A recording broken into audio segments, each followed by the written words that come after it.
UK student visa के बारे में आज हम बात करेंगे, समझेंगे क्या चीज़ हमें करनी चाहिए और क्या चीज़ हमें अवॉइड करनी चाहिए ताकि हमारा वीज़ा का सक्सेस रेट बहुत अच्छा निकल के आए। मेरा नाम है Shubham, I am a second year law student, been in this industry for 4 years. Let's get started. सबसे पहला स्टेप आ जाता है हमारा डॉक्यूमेंट्स कलेक्ट करना। डॉक्यूमेंट्स में पासपोर्ट, आपकी 10th क्लास की मार्कशीट, 12th क्लास की marksheet, bachelors year wise marksheet या सेमेस्टर वाइज मार्कशीट जैसे भी यूनिवर्सिटी ने कॉलेज ने आपको दी है, प्लस आपका डिग्री कंप्लीशन सर्टिफिकेट और आपको लेटर ऑफ रिकमेंडेशन जिसको हम LOR भी कह देते हैं। कुछ यूके की यूनिवर्सिटीज़ एक LOR मांगती हैं, कुछ 2 LOR मांगती हैं, डिपेंडिंग ऑन आपने किस यूनिवर्सिटी में अप्लाई किया है आपको LOR की रिक्वायरमेंट रहेगी। जहाँ आपने लास्ट क्वालिफिकेशन की है वहाँ से आपको LOR मिल जाएगा। एक LOR आप अपने प्रिंसिपल से लिखवा सकते हो, एक LOR आप अपने प्रोफेसर से लिखवा सकते हो। और मैं हाईली रिकमेंड करूँगा कि LOR का फॉर्मेट आप ऑलरेडी रेडी करके जाइए घर से, ताकि वहाँ पे दोनों को कन्वीनियंट रहे, प्रॉब्लम ना आए, बहुत ज़्यादा टाइम वेस्ट ना हो आपका। उसके बाद जो हमें नेक्स्ट डॉक्यूमेंट चाहिए रहता है वो होता है PTS, जो भी आपने दोनों में से अटैम्प्ट किया है। बहुत सारी यूनिवर्सिटीज़ यूके में वेवर भी देती हैं। अगर आपके मार्क्स इंग्लिश में 70 या 80 अबव हैं तो आपको वेवर भी मिल जाता है। वेवर लेने के लिए आपको एक MOI देनी पड़ती है जिसको हम मीडियम ऑफ इंस्ट्रक्शन कहते हैं। जैसे आपने LOR कॉलेज से स्कूल से लिया है वैसे ही MOI भी आप कॉलेज स्कूल से ले सकते हैं, जिसमें क्लियरली मेंशन होगा कि आपकी जो स्टडीज़ हैं वो इंग्लिश मीडियम में हुई हैं, जिससे आपको वेवर मिल जाता है। ये सभी डॉक्यूमेंट्स के साथ आपको एक बहुत ही इंपॉर्टेंट डॉक्यूमेंट रेडी करना होता है, वो है SOP, जिसको हम स्टेटमेंट ऑफ पर्पस कह देते हैं। उसमें आपको रिफाइंड वे में मेंशन करना होता है कि why have you decided to study in this particular university, why you want to study in UK, what are your future plans after completing your studies in UK, और भी क्वेश्चन जैसे। SOP is an extremely important document जो कि आपका एक impression create करेगा university के सामने। ये सारे डॉक्यूमेंट्स कंप्लीट होने के बाद हमारा नेक्स्ट स्टेप आ जाता है ऑफर लेटर अप्लाई करने का। जैसे ही आप ऑफर अप्लाई करते हो, universities with in 1 to 2 weeks आपको एक ऑफर लेटर इशू करके दे देती है।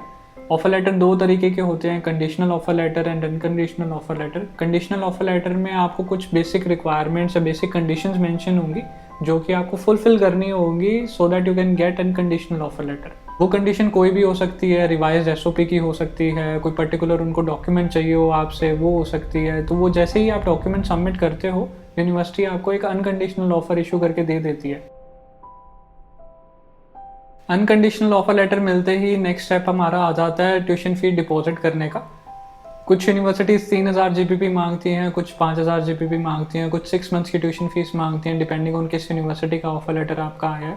तो जैसे ही आप ट्यूशन डिपॉजिट पे कर देते हो, ऑफर एक्सेप्ट कर लेते हो, उसके बाद आपका एक कैश इंटरव्यू शेड्यूल होता है।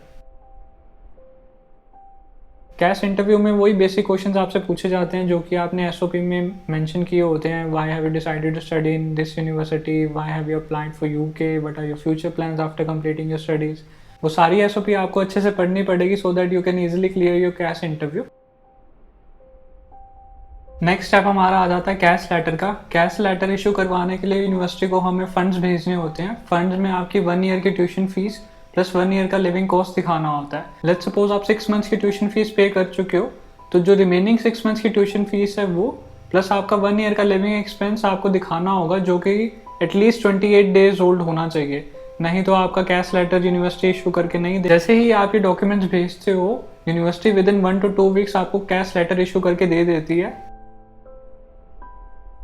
कैश लेटर इशू होने के बाद हमारा नेक्स्ट स्टेप आ जाता है फाइल लॉजमेंट का एंड IHS का। IHS इमिग्रेशन हेल्थ सरचार्ज होता है जो कि इंटरनेशनल स्टूडेंट्स को पे करना होता है। आज के टाइम की हम बात करें तो for the 1 year master course IHS आपका रफली अराउंड 1,30,000 to 1,35,000 रुपीज़ आ जाता है। IHS पे करने के बाद ही वीज़ा एप्लीकेशन सबमिट होती है। वीज़ा एप्लीकेशन की फ़ीस 3 टाइप की होती है, standard, priority and super priority. Standard की फ़ीस अराउंड 55,000 रुपीज़ आ जाती है, जिसमें आपका एप्लीकेशन का डिसीजन 28 डेज़ में आ जाता है। प्रायोरिटी में आपकी एप्लीकेशन का डिसीजन विद इन 7 डेज़ आ जाता है, जिसके लिए आपको एडिशनल 55 to 60,000 रुपीज़ पे करने होते हैं। यानी कि 55,000 स्टैंडर्ड के, 55 to 60,000 रुपीज़ प्रायोरिटी के, रफली अराउंड 1,10,000 to 1,15,000 टोटल आपको पे करना होता है, ताकि आपका वीज़ा का डिसीजन 7 डेज़ में आ जाए।